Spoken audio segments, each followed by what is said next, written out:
সংসার জীবনের আরো একটা স্বপ্ন পূরণ করতে চলে গেলাম, সাথে আমার ভাস্তিরও একটা স্বপ্ন ছিল, তাই ফুবু ভাইজি চলে গেলাম আজকে দুজনের স্বপ্ন পূরণ করতে। হ্যালো এভরিওয়ান, আসসালামু আলাইকুম, দিস ইজ মি মায়াপু। চলে আসছি আবারও নতুন একটা ব্লগ নিয়ে, তা বহুদিন পরে। শরীরটা ভীষণ অসুস্থ, মানে এই সময়টা যতটা অসুস্থ থাকে সবাই, আমিও ওই অতটুকুই অসুস্থ। তারপরে অফিস করতে হচ্ছে, রান্না করতে হচ্ছে, ছোট্ট একটা সংসার সেটা সামলানো হচ্ছে, আর সেই সংসারই জিনিস কিনতে চলে গিয়েছিলাম আজকে অফিস শেষ করে। মানুষটা আমি গরিব হতে পারি, মনটা আমার খুবই বড় লোক, তাই বড় লোকি জিনিস সবসময় ব্যবহার করতে মন চায়। তাই তো জামাইয়ের পকেট খালি করে চলে আসছি একটা কারেন্টের চুলা কেনার জন্য। তো দোকানদার আমাকে সবকিছু বুঝিয়ে দিচ্ছে কিভাবে ইউজ করতে হবে।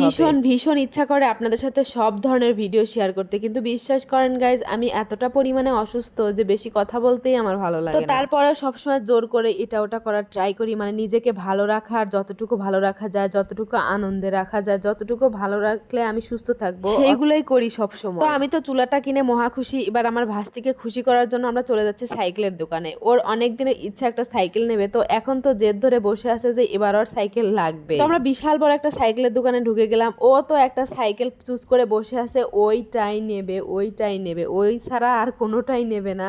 তো ও হয়তো ফার্স্ট টাইম দেখছে, তাই খুবই বেশি ইমোশনাল হয়ে গেছে, পরে ওটা নেওয়া হয়নি জন্য ওর খুব মন খারাপ। তো তারপর আমরা আরেকটা দোকানে যাই, যাওয়ার সময় দেখি কি সুন্দর সুন্দর কবুতরের বাচ্চা নিতে চাইলাম, তা দোকানদার অনেক বেশি দাম চায়, যা আমার স্বার্থের মধ্যে ছিল না, তারপরে সেটা আর নেইনি। তো তারপর যখন আরেকটা সাইকেলের দোকানে গেলাম, তখন গিয়ে দেখি বাবা, আমার ভাস্তি না শুধু, ছোট ছোট অনেক বাচ্চারাই এরকম জেদ ধরে বসে আছে যে তাদের সাইকেল লাগবে। তো ফাইনালি আরেকটা দোকানে এসে ওর সাইকেলটা ভীষণ পছন্দ হয়ে গেছে। ও তো লাফায় সাইকেলের উপর উঠবে, কি করবে না করবে দিশে পাচ্ছে না।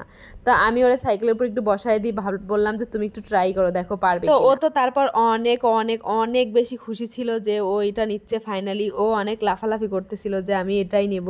আসলে ছোট ছোট বাচ্চাদের জিদ আসলেই মানে খুব ভয়াবহ। আমিও ছোটবেলায় অনেক জিদ করতাম, সেটা সময়ের সাথে সাথে আমাদের বিলুপ্ত হয়ে যায়। তো যাই হোক, আমরা সাইকেলটাকে রসিদ করে নিয়ে এবার চলে যাচ্ছি। তো আপনাদের কাছ থেকে বিদায় নিচ্ছি, দেখা হবে অন্য কোনো ভিডিওতে। Bye bye.